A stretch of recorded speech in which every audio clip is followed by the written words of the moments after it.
So good afternoon, fellow Toastmasters and guests. It's truly a pleasure, my pleasure, to be here with you all today for our first Toastmasters meeting of 2023. And I wanted to start it off with this particular topic because I hope this inspires you, and I hope personally to enjoy many speeches from each of you over this coming year. So I wanted to start off 2023 right and to get some folks motivated. So if you have any questions after this, I'd be happy to take them, but let's go ahead and dig in. So to set us up for this success this year, I'd like to first make the first NIST Toastmaster speech of the year to be one from our Toastmasters Better Speaker series. If you're not familiar with this series, it's a set of educational presentations or speeches with content on how to improve speech presentation skills and public speaking habits. So if you recall, and for our guests who haven't been here, we have explored topics such as impromptu speaking. We've also talked about selecting your topic, knowing your audience, and controlling your fears. And there's also many more modules to work through as well. And for instance, the module that like to work through today with the audience is how to organize your speech. Speech organization is more than just the order in which we introduce the points in our speech. It's also more than just having a well-organized speech that has a body, a conclusion, and makes sense from top to bottom. The words in a well-organized speech work together to obtain and to keep the audience's attention. And likewise, the order in which the words and the ideas are presented play a key role in reinforcing the importance of each of the points that you just made in that speech as well, and reinforcing how they relate to one another. So how can we do this, and how can we manage such a detailed process and not make it overwhelming? Because that just made it seem overwhelming, having to think about every word and every point and how it relates to one another. That can be terribly overwhelming. But luckily for us, there are many facets to organizing speeches, and there are some basic speech processes or organization methods that we can apply that can just make our lives easier. So with that, let's go ahead and dig into that and learn more about some of these methods and these processes that we can go ahead and apply. So the speech organization methods that can help us stay focused, if we remember a basic formula, are as follows. The first part of that formula is to tell the audience where you're going to go with your speech. Give them an idea, give them a hint, make it clear that this speech is going to accomplish this. We're going to be talking about these points in this speech. For instance, as I started my speech, I talked about the goal of my speech is to motivate you and motivate you through giving you tips on how to organize your speech, which is one of the most challenging things we face when trying to develop our speech. That's the way in which we sort of set the tone for what we're going to talk about. The next thing you want to do, which is step two, is to actually follow through and tell the audience what you said you were going to say. You don't want to start your speech by saying, I'm going to talk about these three things. And then once you get into the actual speech, start talking about a separate three things that weren't even introduced in the introduction. So you want to make sure you stay focused, you follow through, and you talk about what you said you were going to talk about.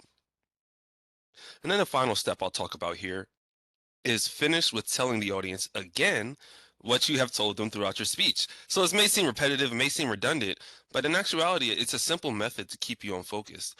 Tell them what you are going to say in your speech, actually say what you said you were going to say in your speech, and then close by reinforcing and telling the audience again what you actually said in your speech. This makes sure that the message you're getting across stays focused and on point, and that the audience doesn't have to decipher what you're actually trying to say in your speech, like if there's a hidden meaning or anything. You want it to be straightforward, as straightforward as possible. So pretty straightforward, right? I said straightforward twice there. But I do think that one is relatively straightforward. You heard tell, tell, tell, tell, all throughout the outline process. Um, but the basic organization method can also be developed into a traditional outline, which is the type of outline that I like to leverage. So let's move forward a little bit.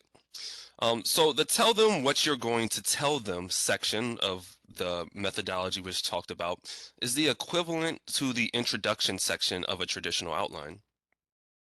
In the introduction, you're going to tell them again what you're going to tell them. The first 2 minutes of a speech must be compelling enough that the audience is eager to hear more.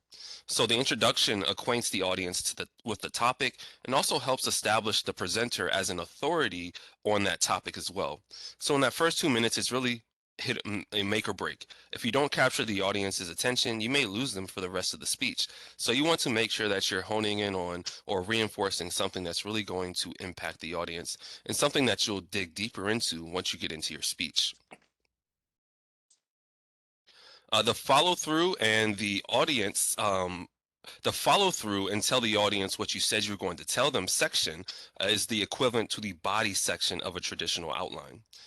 So in there, after the audience attention is engaged through that introduction, the speaker must focus on the presentation's central point using main ideas or points, making sure each point is backed up by supporting material such as statistics, quotations, or other research-related information.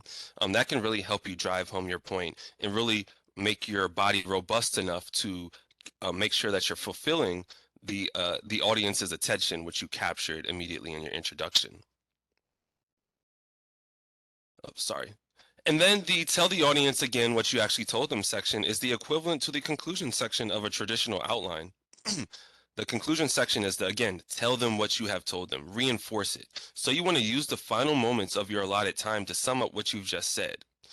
Make sure that you recap what you talked about, make sure you reinforce the points that you really want to stick with the audience, and bring it all to a nice conclusion, sum up what you just said to really hone in on a point that you're trying to share with the audience.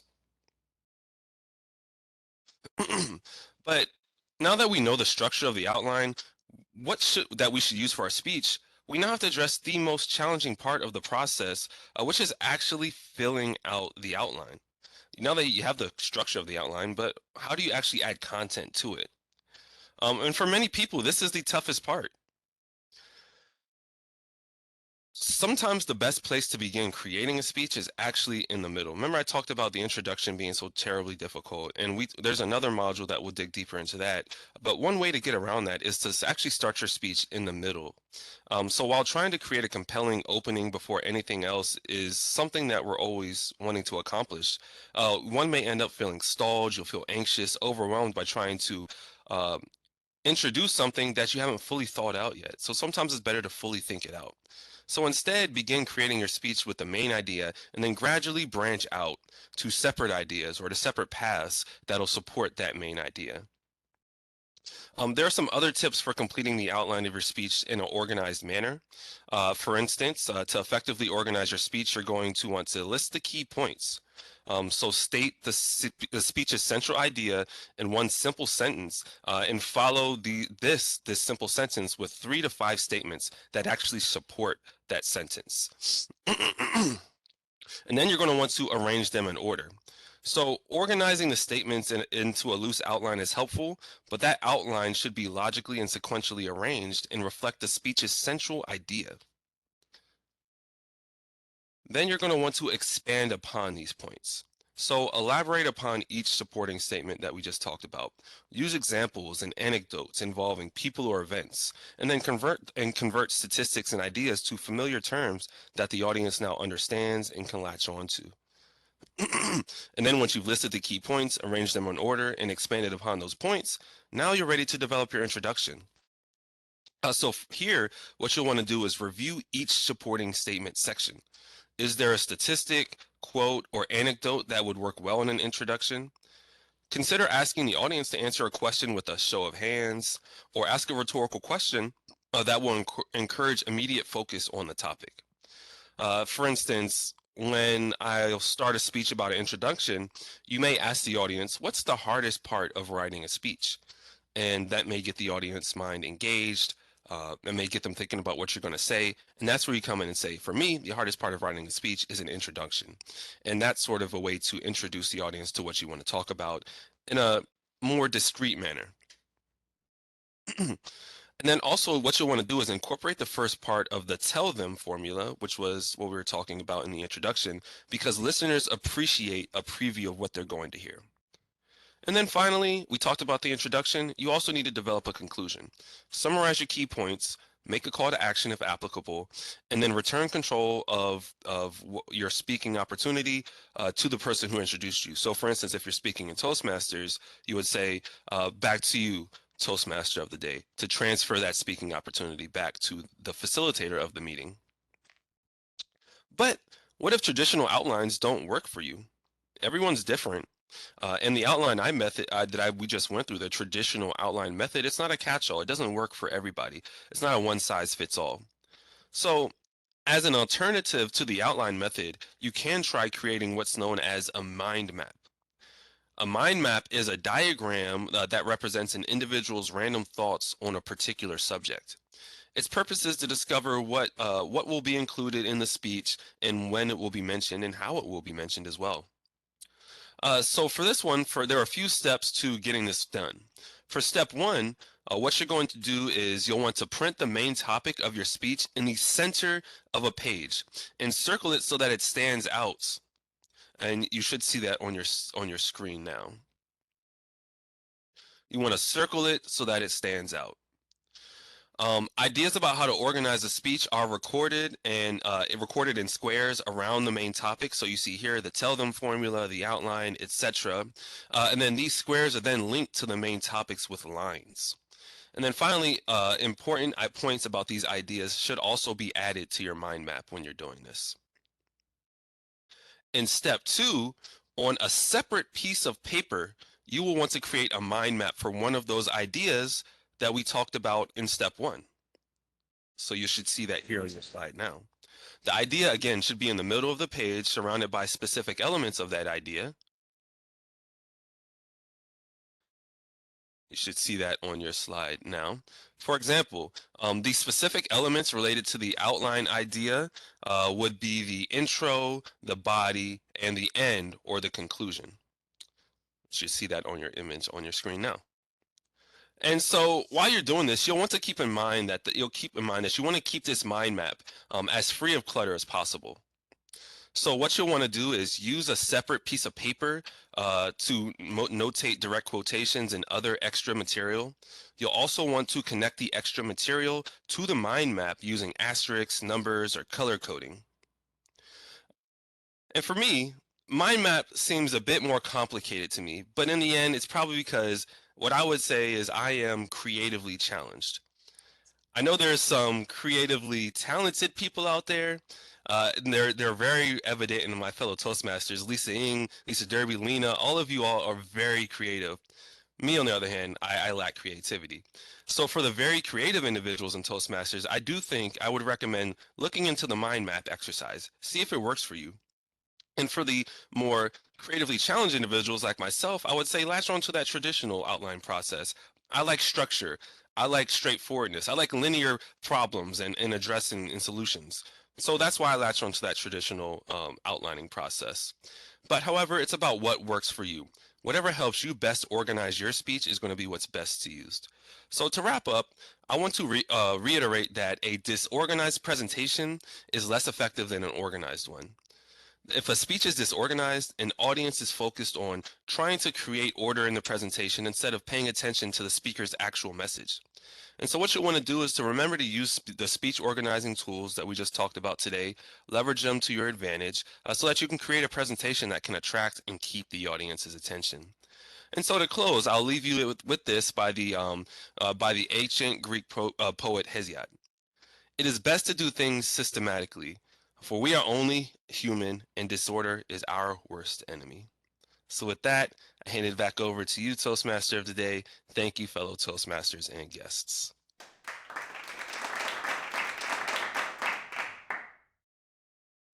We're a little short on time, so I'm going to do a different type of evaluation. I don't think we have a formal one, but if you have any thoughts about what could have been improved, it was very impromptu. I sort of stumbled a little bit because it was hard for me to remember some things that I wanted to say. So if you have any comments on that, but also if you have any comments on just the content of the speech, you have any questions about how to best organize this crazy thing called a mind map, and if you want tips on how to do that, you can feel free to follow up with me as well. So Fawaz, just for your awareness, we did a speech on the Better Speaker series about organizing your speech, and just gave some tips on either using a traditional outlining process or a mind mapping outlining process. I'll give you the slides that we use just so you have a reference. Yeah, please do. I appreciate that. Yep. So I open it up for the audience. It doesn't have to be long or lengthy, but any comments? I only have one thought, Nico, and I don't know, I'll share it quickly. I like the way you helped us think about organization and speech organizing.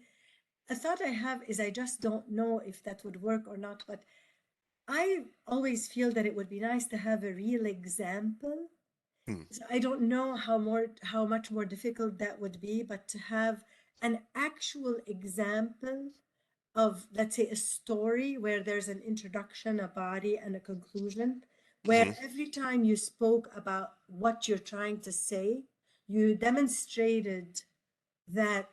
So, for example, you're telling what you're going to tell, and then you say one sentence, then you tell it, then you say another, Mhm. and then you conclude and you say another. I'm unsure. It's a thought.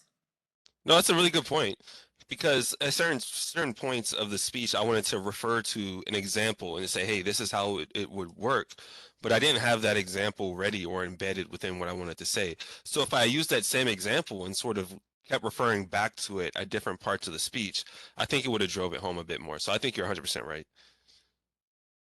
I really appreciate if Kim or Jared or Paula or Fawaz think, I know Fawaz because you didn't hear the speech, but I wondered, would that something that a speech like this could employ? I'm not sure. I think the examples would be helpful. Hmm. I, Yeah, you go ahead, Paula. I'm sorry. I would agree with that. Although I got a lot out of it, even without the examples. I And agree. Absolutely. Absolutely. I thought it was Great. great, and I'm amazed that it was impromptu. I did notice Well more done. ahs and ums than you. Yeah, the odds and ums were coming because I was like, huh, what was I trying to say? Where am I at? And so I will say, I hope this didn't come through, and I'm interested to see. Halfway through it, I got a little worried because I felt like I was unorganized or disorganized while I was giving a speech about being organized. Did that come Oh, no. through, or did it feel okay? Not at all. That felt fine. Yeah. To have thought about what you were going to do at 11 o'clock and give it at 12 is mind blowing to me. Because I would That's have been, oh my brilliant. God, I would have been last night preparing. I agree.